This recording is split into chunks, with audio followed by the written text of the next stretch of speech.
Fala galera, aqui quem fala é o professor Bruno Sampaio. Vamos lá para mais uma questão de física.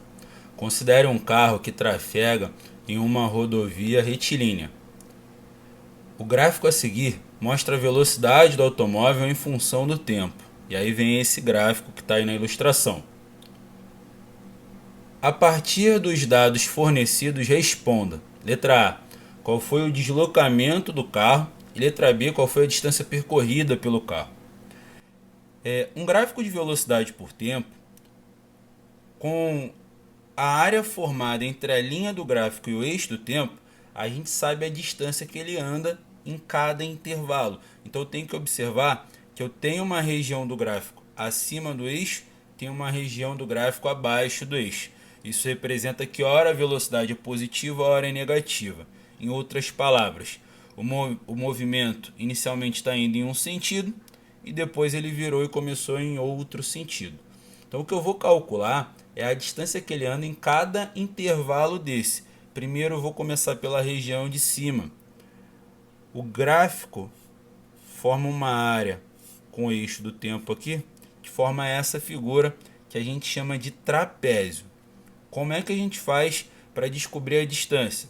A gente pode calcular a área, porque nesse gráfico o deslocamento ele é numericamente igual à área. E no meu caso aí está formando um trapézio. A área do trapézio é base maior mais base menor vezes a altura dividido por 2. Se eu for observar a região de baixo, eu também vou formar a mesma figura. Só que eu tenho que limitar ela aqui ao final, porque a questão não me deu essa linha. Mas se eu separo aqui, ó, eu também tenho um trapézio. Então eu vou usar a mesma equação para calcular a distância que os dois vão andar, os dois trechos vão ser percorridos. Então eu vou começar com a região de cima ali. A parte ali de cima, que eu vou chamar de área 1, ela é igual a base maior, onde o trapézio, as suas bases são os lados que são paralelos. Então está literalmente embaixo e em cima. O de cima está na marcação 4 e o de baixo está na marcação 5. Então a base maior vale 5 e a base menor vale 4. A altura é o lado transversal a essas duas bases, que no caso está aqui na vertical, que vai de 0 a 10. Então a altura vale 10. E isso tudo dividido por 2. Então vamos lá. 5 mais 4 dá 9. 10 dividido por 2 dá 5. E 5 vezes 9 dá 45. Então ele começa andando 45 metros no sentido positivo.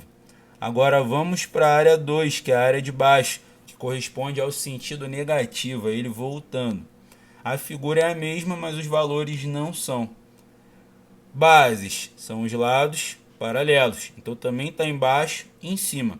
Só que a base maior agora do trapézio está na região de cima aqui dele, que começa no 5 e termina no 10. O intervalo do 5 ao 10 vale 5 também.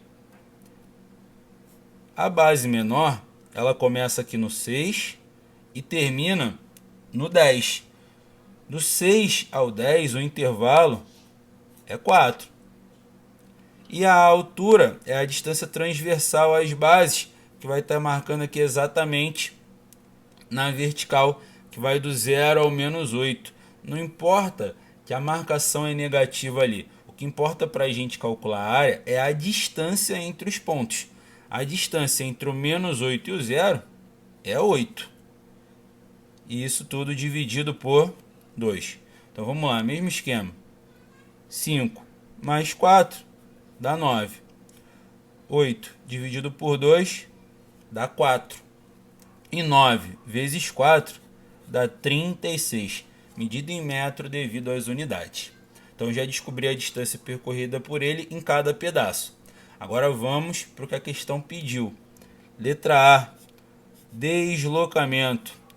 O deslocamento de um corpo está associado a tudo que ele vai em um sentido, menos tudo que ele faz voltando. Ele foi no sentido positivo 45 metros e foi no sentido negativo 36 metros. Então o deslocamento dele no total foi de 9 metros. A letra B pede a distância percorrida. A distância percorrida foi tudo que foi caminhado, seja indo ou voltando. Então ele percorreu 45 metros no sentido positivo, mais 36 metros voltando. Então no total aí, o que ele percorreu foi 81 metros. Então, deslocamento, tudo que você vai no sentido conta, tudo que você volta você desconta, você diminui. A distância percorrida não. Tudo que vai e volta tem que ser computado.